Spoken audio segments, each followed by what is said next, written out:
La victoire de Donald Trump aux États-Unis pourrait laisser penser que la morale et le moralisme ne payent pas en politique, que nos sociétés en sont de plus en plus dépouillées. Et pourtant, c'est l'idée inverse que défend notre invité ce soir. Selon lui, nous vivons sous le poids écrasant du moralisme, alors même que nous nous éloignons de plus en plus de la morale commune. Alors quelle est cette morale commune et comment l'établir? Avons-nous finalement un profond besoin de morale, sans quoi une société ne pourrait avancer? Et quelle doit être la place de la morale dans nos sociétés? Pour tenter de répondre à ces questions, un invité, Rémi Brague, bonsoir. Bonsoir. Vous êtes philosophe, professeur émérite de philosophie à Paris 1 et à l'université de Munich, et vous faites paraître aux éditions Gallimard dans la collection intitulée L'esprit de la cité cet ouvrage, La morale remise à sa place. Vous nous direz de quelle place vous parlez.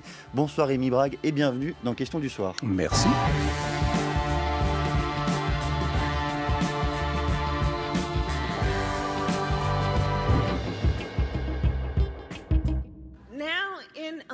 Et maintenant, aux États-Unis, une femme sur 3 vit dans un État où Trump a permis l'abolition de l'avortement. Vous imaginez, dans plusieurs États, il n'y a aucune dérogation à cette interdiction, même dans les cas de viol ou d'inceste. Ça revient à dire à une survivante qui a subi un crime, une violation de son propre corps, « Tu n'as aucun droit de décision sur ce qu'il va arriver à ton corps. » C'est immoral. Quand on se tourne vers les États-Unis, Rémi Brague, on constate que l'homme qui a gagné la présidentielle américaine est sans doute peut-être un être profondément immoral, du moins amoral, et pourtant vous écrivez que nous vivons sous le poids écrasant du moralisme. Comment est-ce que vous tentez de résoudre cette contradiction apparente ? Elle est effectivement apparente, puisque ce dont on accuse ce monsieur Trump, c'est justement d'en prendre à son aise avec un principe fondamental de la morale qui est de dire la vérité. Il est amusant d'ailleurs qu'il y a quelques années, dans les campus américains, il était de bon ton, et c'est un petit peu aussi le cas dans les campus français ou leurs équivalents, il était de bon ton, de dire finalement la vérité, chacun a sa vérité, donc la différence entre la véracité qui consiste à dire la vérité et le mensonge qui consiste à prendre ses aises avec elle. Trump, dites-vous, dit la vérité ? Je dis exactement le contraire. Je me suis probablement très très mal exprimé parce que je pensais effectivement qu'il mentait comme plusieurs arracheurs de dents. Bien. Mais donc sur les campus, on disait que la vérité n'importait pas jusqu'au moment où on a élu M. Trump pour la première fois et où, à ce moment-là, on s'est aperçu que finalement, la vérité, il n'y a que ça de vrai. Finalement, on doit plutôt essayer d'avoir un discours qui colle avec les faits et pas avec ce que l'on appelle maintenant les fake news. Bon. Et c'est quand même un principe qui relève d'une certaine morale. Ne pas porter de faux témoignages, c'est déjà dans les 10 commandements. L'ennui lorsque l'on parle de morale, c'est que l'on est guère capable de dire autre chose que des platitudes. Parce que les principes fondamentaux de la morale sont effectivement des grandes platitudes. Je viens de faire allusion au décalogue, aux 10 commandements bibliques. C'est un catalogue de platitudes. Platitudes que l'on trouve d'ailleurs sur toute la surface de la terre. On nous dit très souvent, il n'y a rien d'original dans le décalogue. Effectivement, s'il y avait quelque chose d'original, ça prouverait qu'il est faux. Oui, mais ce qui est intéressant justement, Rémi Brague, avec la morale, c'est plutôt la morale des autres. Et on va rester un instant aux États-Unis. Aux États-Unis, les électeurs perçoivent leurs adversaires politiques comme plus immoraux qu'ils ne le sont au sujet de la fraude fiscale, des détournements de fonds, au sujet de la maltraitance à l'image, du visionnage de contenus pédopornographiques ou encore de l'infidélité. Il y a plusieurs études qui démontrent que les Américains estiment que ceux de l'autre bord, que l'on soit démocrate ou républicain, sont bien plus immoraux qu'ils ne le sont réellement. Comment est-ce que vous expliquez ça ? J'explique ça comme étant une tactique extrêmement répandue. Je veux dire, les États-Unis là n'ont aucun privilège par rapport à ce qui se passe de l'autre côté de l'Atlantique ou de l'autre côté de la Méditerranée ou à l'autre bout du continent euro-asiatique. C'est tout à fait, disons, de bonne guerre Expression d'ailleurs un petit peu bizarre, puisque bon, une guerre peut-elle être vraiment bonne? Bon, enfin, l'expression existe dans la langue française. Il est de bonne guerre de reprocher à son adversaire d'être un méchant, d'être vilain, vilain, vilain, de faire des choses pas comme il faut. Alors bien entendu, on s'applique à soi-même, eh bien, une indulgence un petit peu plus grande. Bon, ça c'est un phénomène humain tout à fait banal que l'on a constaté depuis des millénaires et avec lequel il nous faudra peut-être, enfin il faudra à nos descendants, vivre encore pendant de longues années. Bon, entrons dans le détail et dans la substance de votre ouvrage, Rémi Brague. Nous vivons sous le poids écrasant du moralisme. Alors que nous nous éloignons de plus en plus de la morale commune, on va s'intéresser au premier segment de cette phrase. Quand vous parlez de moralisme écrasant, de quoi parlez-vous ? Ben, je parle de la manière, justement, dont on essaye de critiquer ses adversaires, non pas, par exemple, en disant que ses adversaires politiques, essentiellement, n'est-ce pas? Non pas en disant que leur projet ne tient pas debout, contient des contradictions, entraînerait, eh bien, je ne sais pas, la ruine du pays ou en tout cas son affaiblissement, la perte de son crédit sur la scène internationale ou des choses de ce genre-là. Mais on dit, bah, c'est pas bien, c'est méchant, ça fait bobo, voyez, et c'est ça que je veux dire. Selon mes modestes recherches, ou mes immodestes recherches, n'est-ce pas, ben, il me semble que, si je puis dire, la quantité de morale reste constante. C'est ce que j'allais vous dire. Ouais. Est-ce que c'est quelque chose de tout à fait nouveau, ce moralisme en politique? Quand on remonte le fil de l'histoire, ça a toujours été chose extrêmement courante d'attaquer son adversaire politique sur ses mœurs, sur sa façon de vivre, sur sa manière aussi de voir et de vivre le monde. Je crains, pour être un petit peu cynique, n'est-ce pas, que, autrefois, enfin, je ne sais pas, je ne pourrais pas donner de date précise, on ne croyait pas trop à ce que l'on disait. Maintenant, j'ai l'impression que, il y a effectivement des gens qui pensent que les autres sont des méchants et qu'eux sont les bons.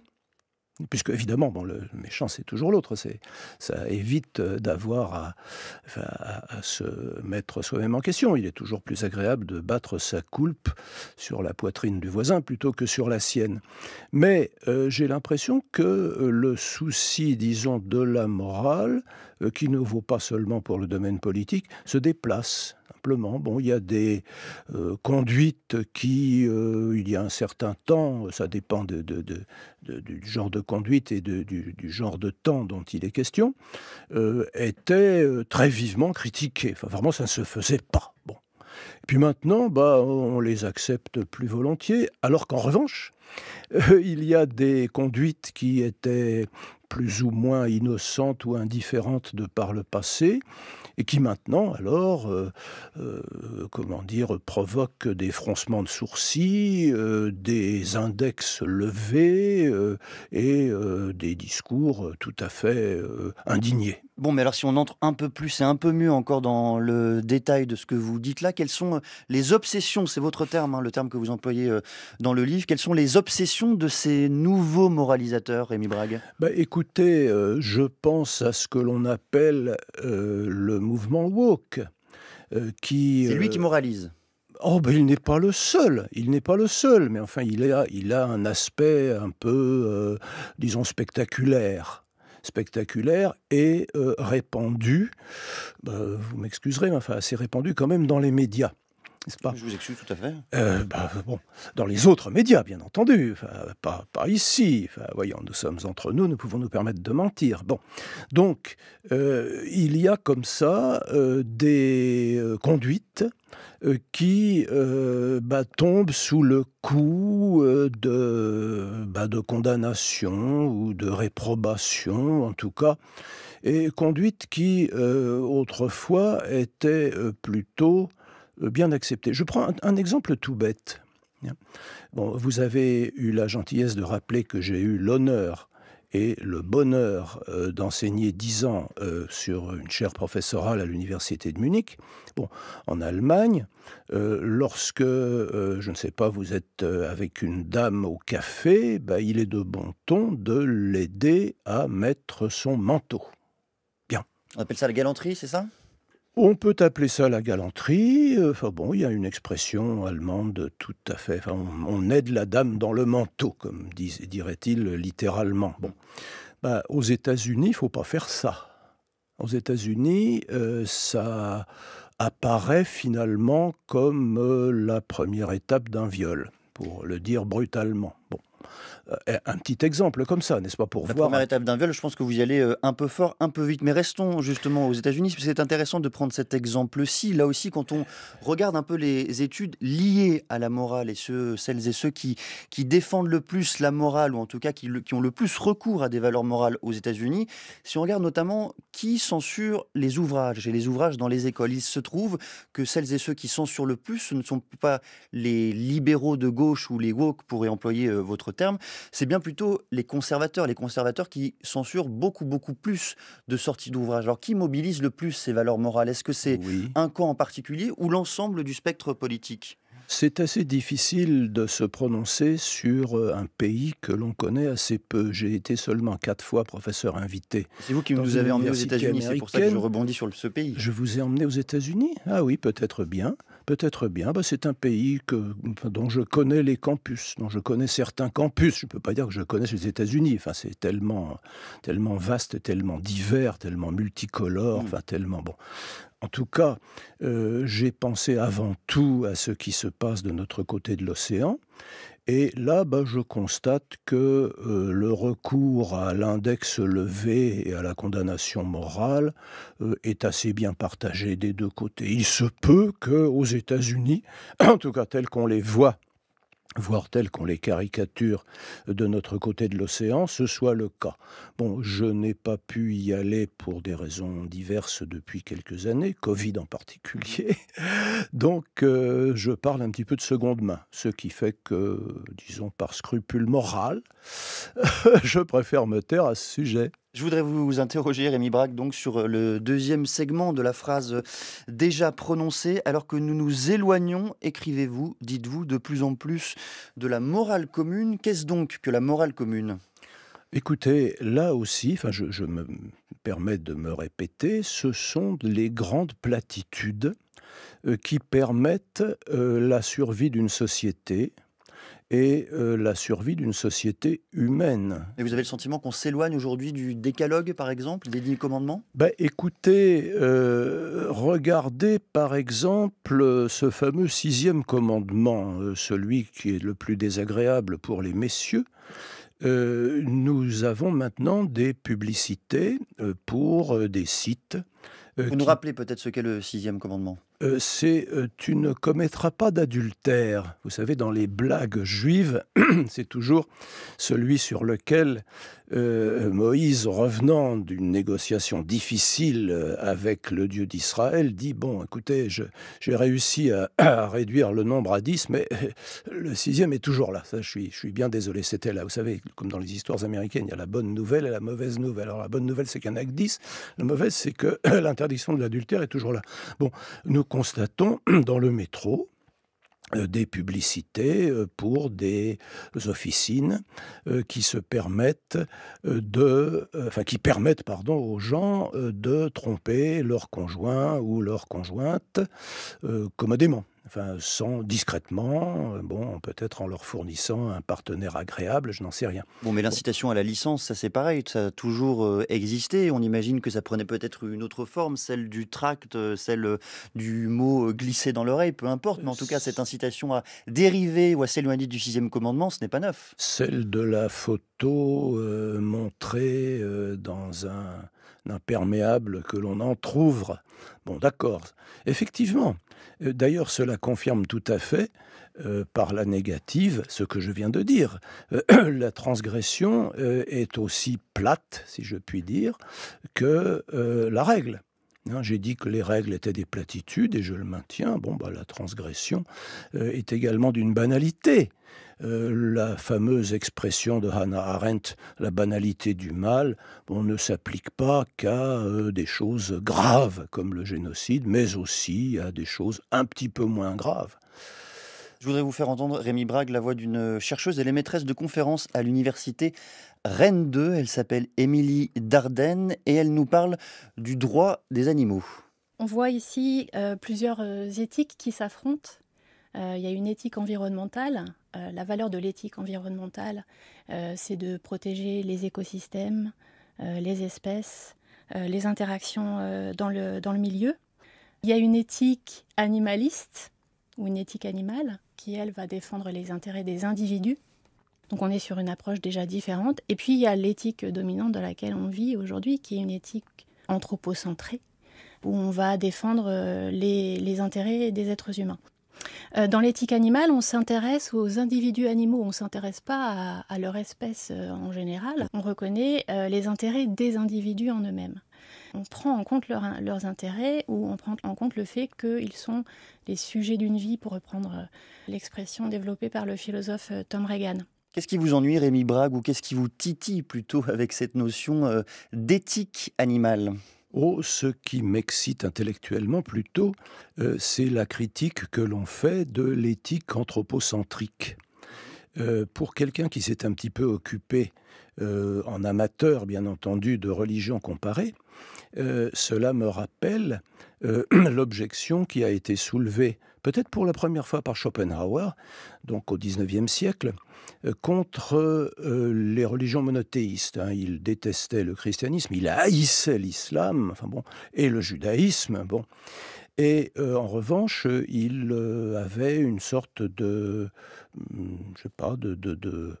il faisait les yeux doux, si vous voulez, aux religions de l'Inde que l'on commençait à découvrir un peu sérieusement à son époque. Et c'est à lui que l'on doit la remarque selon laquelle les religions monothéistes privilégient l'homme et ne s'occupe pas des animaux. Alors que, par exemple, le bouddhisme respecte toute vie et des choses de ce genre-là. Et le jaïnisme, alors là, va jusqu'à un véganisme absolu, il y a ces moines bouddhistes qui balayent devant eux pour ne pas écraser quelques moucherons, des choses de ce genre-là.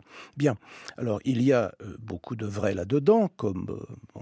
disons, un philosophe de quelque importance ne dit jamais de pure bêtise, mais si les religions monothéistes, je pense en particulier au christianisme que je confesse, s'occupent avant tout de l'homme, c'est justement parce que c'est l'homme qui est le problème. C'est l'homme qui est l'animal malade. Les animaux ont tout ce qu'il faut pour résoudre leurs propres problèmes. Et s'ils ont des problèmes, c'est plutôt nous qui les causons. Donc, si je tire le fil, Rémi Brague, de ce que vous êtes en train d'expliquer, oui. Donc je me permets de tirer, oui. Est-ce que, selon vous, les animaux peuvent avoir des droits ou c'est bien plutôt nous qui avons des devoirs à leur égard ? Je serais assez favorable de cette dernière formule, parce que les animaux, on peut se demander s'ils sont conscients d'être ce qu'ils sont, s'ils sont conscients, si un animal est conscient d'être, par exemple, un individu. Je mets à part... La recherche scientifique montre de plus en plus que c'est le cas, avec ce terme de sentience qui explique bien que certains animaux, s'ils ont conscience d'être au monde, ont en plus le sentiment, la perception de la douleur. Qu'ils aient la perception de la douleur, ça mais de la conscience au monde et de la conscience de cette douleur également. Oui, conscience de la douleur, ça ne fait pas problème. Conscience d'être au monde, là, je serais plus discret et je ferais plus réservé, disons. Et je me demande si il ne faut pas distinguer les animaux qui sont dans la sphère humaine, les animaux familiers, par exemple, je ne sais pas, les chiens, les chats, etc. Et puis les animaux que nous appelons sauvages, d'un terme qui n'a évidemment aucune nuance péjorative dans ce cas-là. Je pense à la réflexion d'un personnage de Tourguenieff, dans les récits d'un chasseur, qui dit que c'est très mal, c'est un péché, enfin un grech, de tuer des animaux sauvages, alors que les animaux domestiques, bon, ils sont là pour ça. Bon, en tout cas, je crois qu'il y a une sorte de lueur d'humanité, d'une sorte de lueur de conscience de l'individualité chez les animaux domestiques, auxquels nous donnons un nom propre, par exemple. Nous appelons, je ne sais pas, Minet, Fido ou Aristote. C'était le nom de mon chat à moi, du chat de ma fille, plus exactement. Une pensée lui est transmise. Merci pour elle et merci pour lui. Qui a quitté ce monde. Je ne sais pas s'il savait qu'il le quittait, mais il savait qu'il souffrait de toute façon. Il était conscient de sa souffrance, évidemment, puisqu'il est mort fort âgé pour un chat. Mais bon, la question de savoir si nous savons que nous allons mourir reste ouverte. Pourquoi les sociétés ont fondamentalement besoin de morale? Et même comme philosophe, c'est une question plus large que j'aimerais vous poser. Comme philosophe, pourquoi cet objet-ci, celui de la morale, vous intéresse en particulier? Qu'est-ce qu'il nous permet de raconter et de comprendre sur le monde contemporain? Écoutez, je m'intéresse à l'humanité. Je trouve que c'est une aventure intéressante. J'ai envie qu'elle continue. Simplement pour le plaisir de l'amateur de série, si vous voulez, qui veut savoir ce que le Dr House va continuer à faire, etc. Donc l'histoire de l'humanité m'intéresse, pas seulement parce que, évidemment, j'en fais partie. Je ne suis pas seulement spectateur, mais aussi dans ma petite place acteur. Eh bien, je constate que ce que nous appelons la morale, ce sont les conditions de survie de cette espèce. Et les conditions de survie qui peuvent se déployer à deux niveaux. Au niveau du groupe, ça c'est tout à fait habituel. Tu ne tueras pas, tu aimeras ton prochain comme toi-même. Dans la Bible, dans le Lévitique 19-17, ça veut dire tu aimeras ton contribule. Tu aimeras le membre de ton peuple. Le contexte le dit en toute clarté. Et avec le christianisme, on a introduit l'idée suivant laquelle tout homme est mon prochain. Et ça introduit évidemment une révolution, parce que dire qu'il ne faut pas tuer le membre du groupe, il ne faut pas le voler, il ne faut pas lui piquer sa petite amie, ça se comprend. Mais dire que l'on n'a pas le droit de faire ça à aucun homme, même le plus distant, même le plus différent, même d'une autre couleur, etc., ça fait mal, si je puis dire. On n'est pas forcément distant, par contre, parce qu'on a une autre couleur. J'ai une mauvaise nouvelle, Rémi Braque, je dois vous ramener aux États-Unis. Ce sera la dernière fois, c'est promis. Je pense qu'il y a beaucoup de sagesse dans la foi chrétienne et dans la tradition chrétienne. On y trouve beaucoup de solutions aux problèmes auxquels est confronté notre pays aujourd'hui. Je pense que nous, les chrétiens, devons être une lumière dans l'obscurité. Malheureusement, beaucoup de dirigeants à Washington sont dans l'obscurité. Et nous devons être la lumière qui leur barre la route. Fondamentalement, je pense que cette élection va déterminer si nous, les chrétiens, nous allons être autorisés à vivre notre foi ou si nous serons seulement autorisés à défendre nos principes. Il s'agira de savoir si nous, les chrétiens, nous pourrons élever nos enfants et construire des communautés en cohérence avec nos valeurs.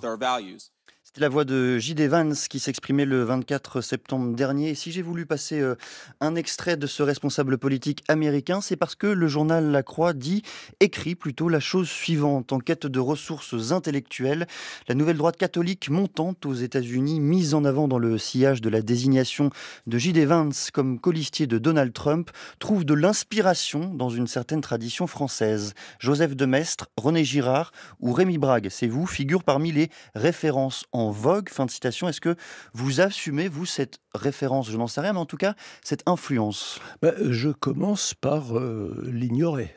Vous venez de me l'apprendre. Je ne lis pas La Croix.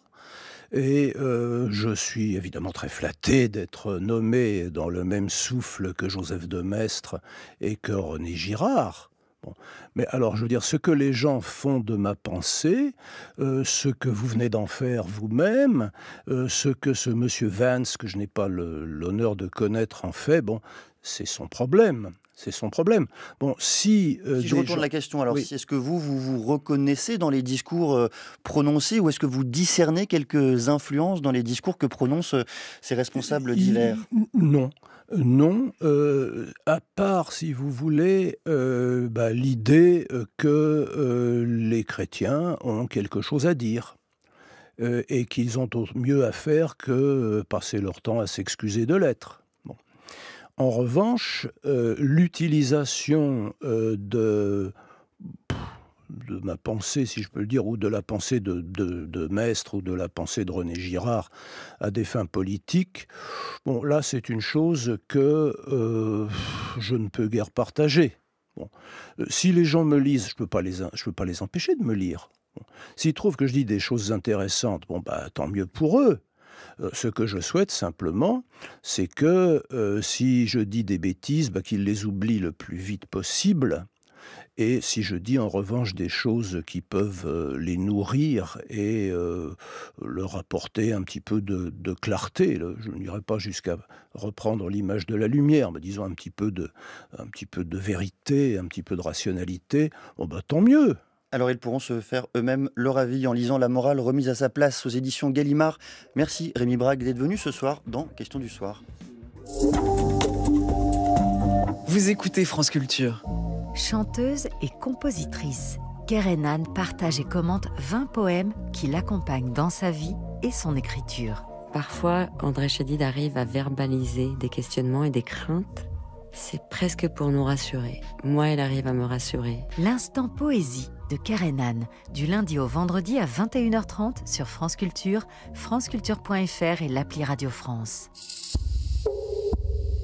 Et un merci à toute l'équipe, Stéphanie Villeneuve, Mathias Mégy, Bertie Bourdon, Fanny Richer, Pascaline Bonnet, Florent Le Calvez, à la réalisation François Richer, à la technique ce soir François Saint-Jour, et tout de suite l'avant-dernier numéro d'Avoinu signé Serge Éphèse, psychiatre, psychothérapeute familial, psychanalyste. Il est interrogé par Corinne Renou-Nativelle.